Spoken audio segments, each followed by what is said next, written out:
I'm looking for a gift for my boss, Dan. So I had this crazy idea that maybe a bonsai would be a good gift because they feel so exotic. I don't know, a lot of people don't have bonsai, right? And Jamie is a bonsai expert, right? So maybe he can answer some of the questions that I have about how to take care of a bonsai and what the different bonsai are that we have here and whether or not it's a good gift idea for the person I'm shopping for. So I'm actually shopping for my boss. You know, he has a green thumb, he has a lot of different plants, but I don't think he has a bonsai. And the last thing I want to see happen is for me to buy him one of these and it die in a week or two, because that is not a good look. What kind of bonsai do we have here at the store? To set anybody up for success when it comes to bonsai, in my personal opinion, is knowing what the plant is. Even looking right here, we can look at several different plants that give you several different characteristics. Most of these outdoor ones here are meant to stay outdoors. So does it take a lot of care? And that's a very good question. You would want to pick the plant for you. So in other words, going back to the most popular variety, which is this here juniper. A lot of people don't realize, and Dan may not know this, but this can't live indoors. So if you were to give this to Dan and say for your boss, for it to be on his desk, then that would be probably setting it up for failure. This is meant to live outdoors and only be outdoors full time. So the point being is that finding the particular plant for what your needs are is the best way to go about it. Do we carry at Gardens of Babylon indoor bonsai? We carry a fantastic selection of indoor bonsais. So we found Jamie over here at the indoor bonsai section, and he's going to tell us a little bit more. So how do you prune these? Because, you know, I really only know about bonsai from like the Karate Kid.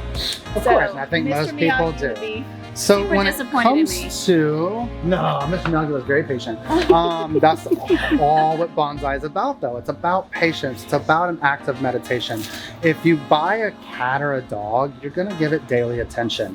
Bonsais demand the same. And it's not about you taking daily action towards it. It's about daily attention. So in other words, just giving it a few moments of your time to meditate upon it and realize, you know something, I want to stop its growth, so I'm going to pluck this leaf for today.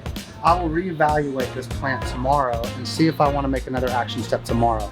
Now, you can find lots and lots of information about pruning bonsais. There are over 60 different styles of pruning for a bonsai. The idea on pruning them, again, is to give it a specific shape that if you were from far away and looking at a hill and see a tree on a hill, that the shape of your miniature bonsai tree in a pot would look like that tree on a hill.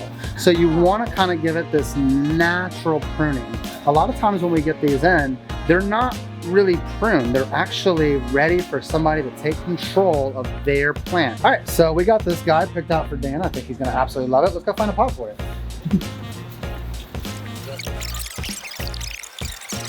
Bonsai pots are meant to show off your 5-year-old bonsai. So it is a showpiece. It's like putting your kid in a fancy coat to go meet Santa. So is it necessary to find a shallow plate? No. Does it look good? Is it more on brand with the style of bonsai? Yes, it is. We have chosen the face pots. He's gonna love this. He's gonna love it. So what we really need to find out about now, Jamie, I think, is like what type of soil we're going to use to put in here. Right now we're looking at an equatorial tree. We're looking at a tree that lives around the equator. In this particular case, we are talking about one that is from Indonesia and Thailand. This tree happens to hold a lot of water here in this beautiful bulbous shape. Because of that, we want to make sure that we pot it in a medium that does not hold that much water. It needs to be the soil that is best for the tree that you are bonsaiing. In this case, we are going to look at a soil that best mimics the soil that it's in.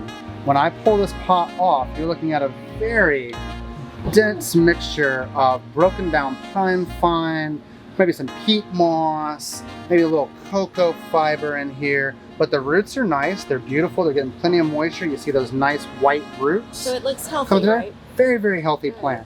So the next thing that we would want to do is go from here into this pot, but we need to get this pot ready. You want to make sure that with most of the trees being somewhat top heavy, that you would want to wire it in the best you can to keep it stable within here.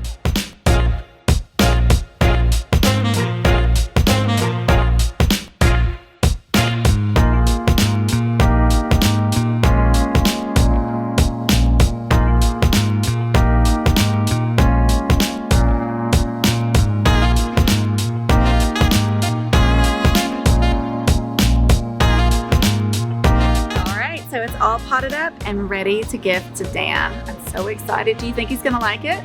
So if you are looking for any special gift ideas and you still have people to cross off your list, this is the place to be. Come see Jamie or anybody here at Gardens of Babylon and they can find something special for you.